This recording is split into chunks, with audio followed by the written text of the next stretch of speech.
In this video, I'm going to show you how I went from this $50 slab to this coffee table. The first thing I wanted to do was mark out roughly where I was going to be cutting the slab in half. This was just an estimate, so I didn't do any fine measurements.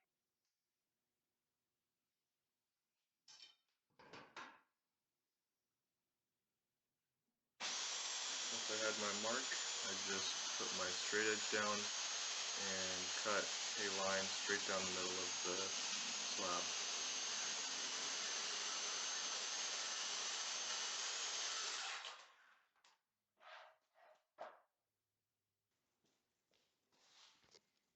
I realized after the cut that the saw didn't quite get through the wood all the way, so I had to flip it over and try to line it up as best as I could to get that little piece of wood that was still on there.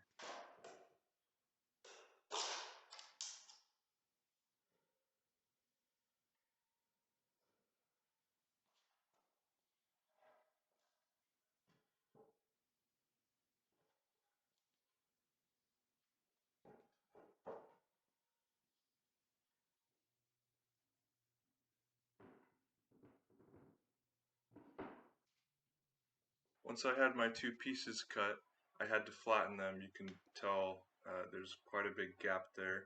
So I'm just putting some shims in here to hold it up while it is forced through the planer. I spent many hours on this step, which I realized later was not totally necessary because I was going to be flattening it after the epoxy pour anyways, but I learned my lesson.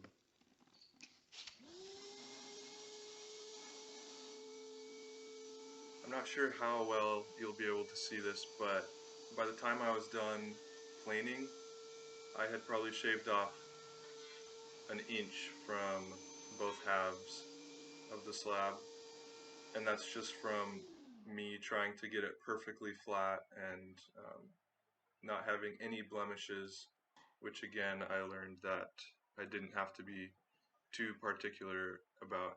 You can see me just checking every little spot.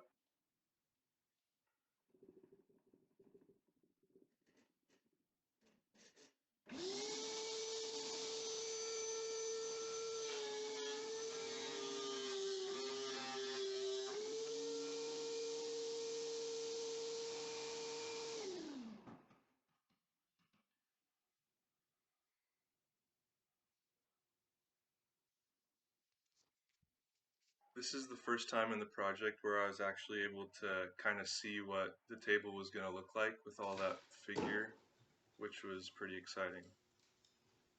Now I'm just going through the same process with the other half of the slab, which was quite a lot harder and took a lot longer because of all of the different knots and wavy parts in it. Just really hard to get it flat.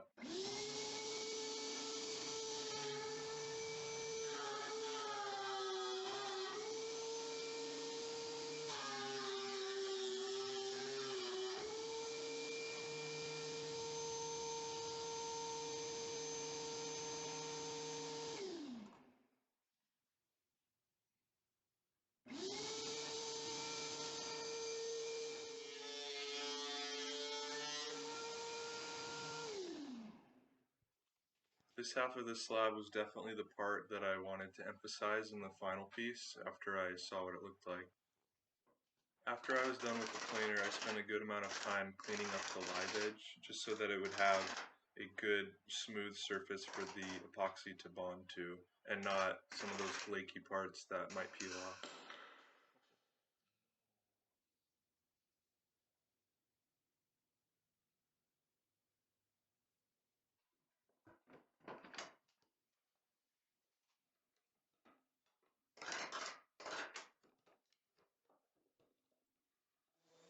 After I was done breaking my chisels, I just gave the edge a nice sand.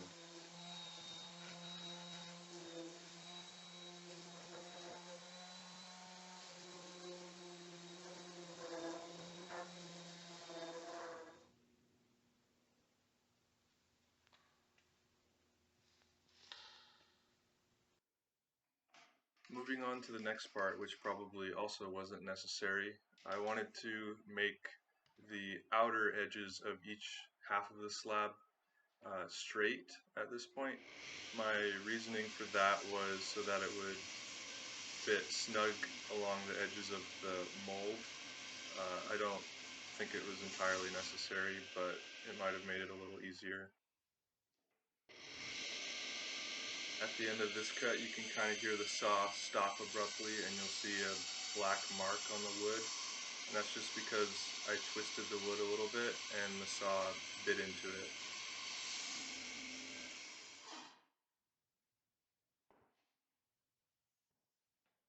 Now I'm just doing the same thing on the ends, just to make it square with the mold.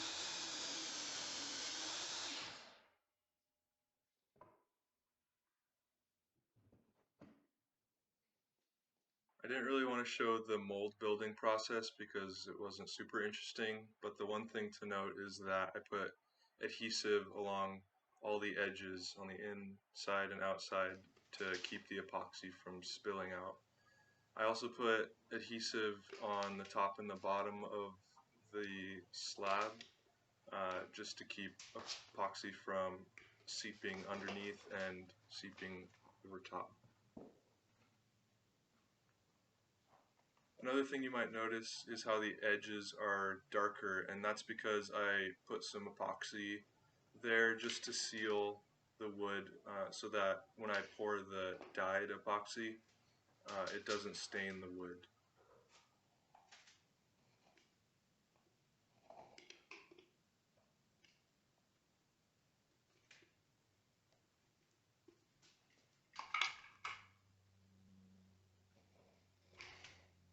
At this point in the project, it's probably been about 2 months, and this was definitely the part that I was dreading the most, was the epoxy pour itself. And that's just because there is so much that goes into mixing and making sure all of the measurements are right, and I had just never done something like this before, and so I was pretty stressed.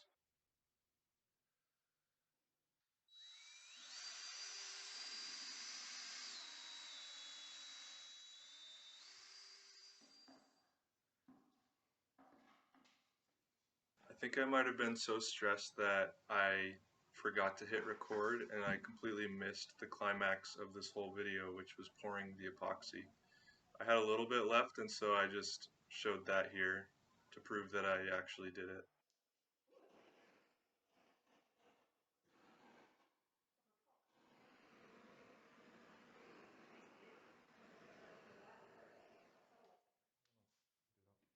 I let the epoxy sit for about a week to harden, and something that I didn't think was going to happen was it seeped underneath a little bit, and so the epoxy on top was slightly lower than the wood.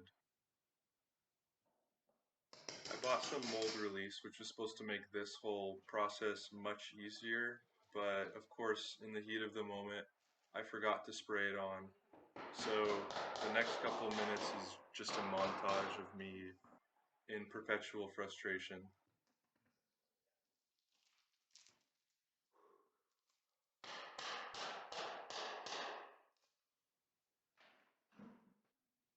To get the bottom off, I opted to raise my table saw blade just under the height of the melamine and saw through and try to piece it off that way.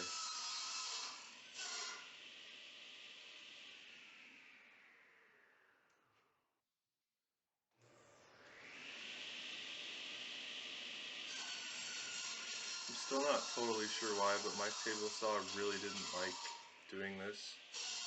It might have been because I wasn't able to push the piece perfectly straight through, and so it was kind of twisting and bogging the motor down.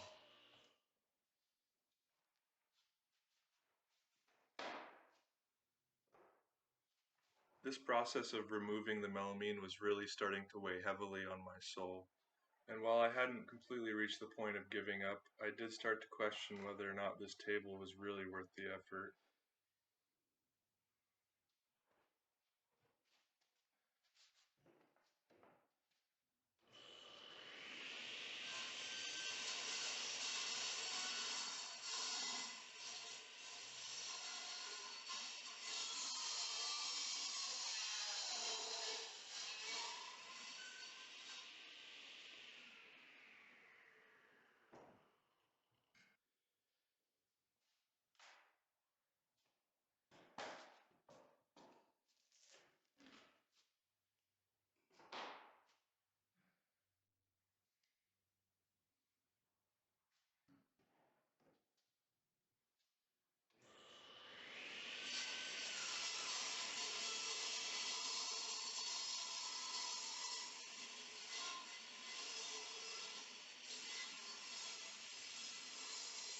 I haven't checked my saw blade yet, but I have a feeling it did not fare well with all of this beating.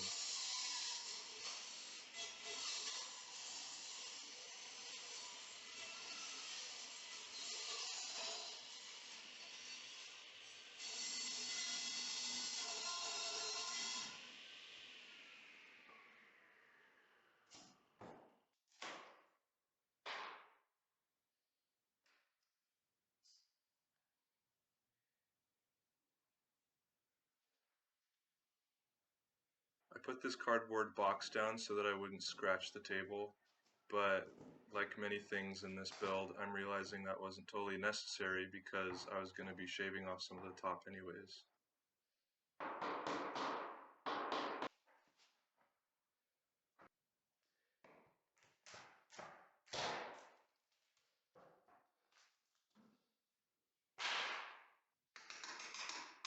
Here you can see better the leak that happened where the epoxy seeped underneath.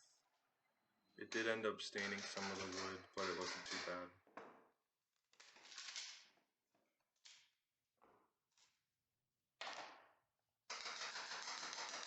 Once I finished removing all of the melamine, I thought I had made it through the worst part of the project.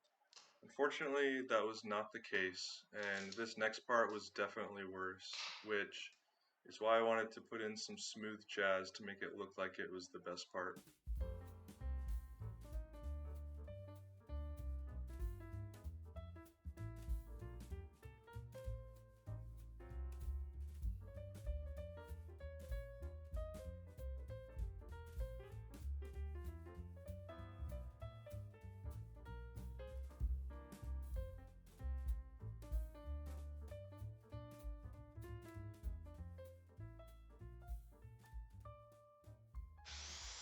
At this point, you'll start to see why I said those previous parts were unnecessary. For example, here I'm squaring up the edges, which will be the second time I did that.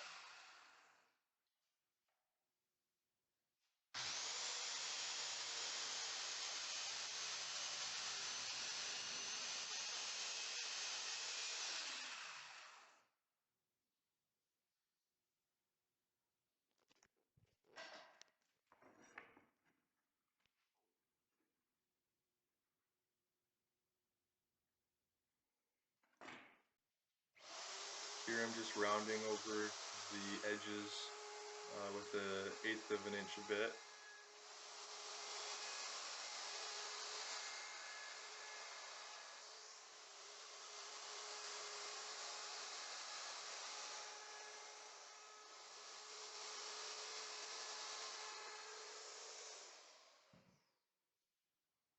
I mostly skipped over this part as well, which was me lining up the legs, drilling these holes, and putting in the threaded inserts.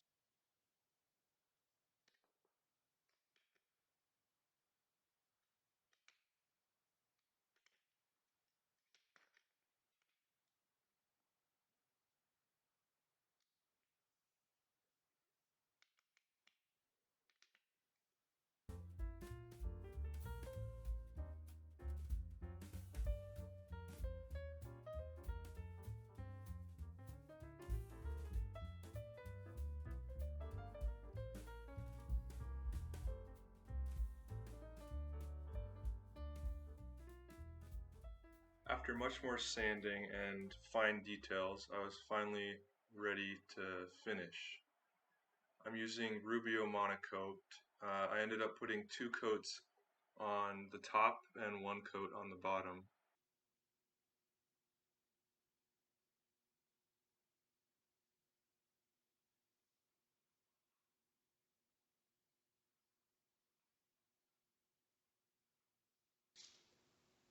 This was definitely the best part of the project for me.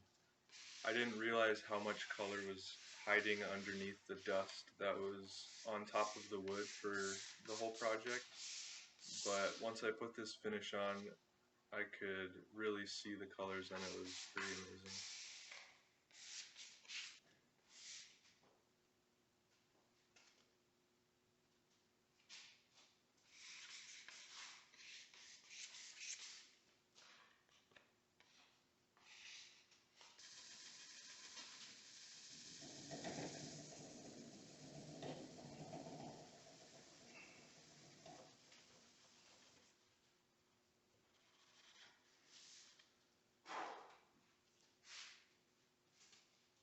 After the finish was buffed in, all I had to do was wipe off the excess and let it sit for a couple days.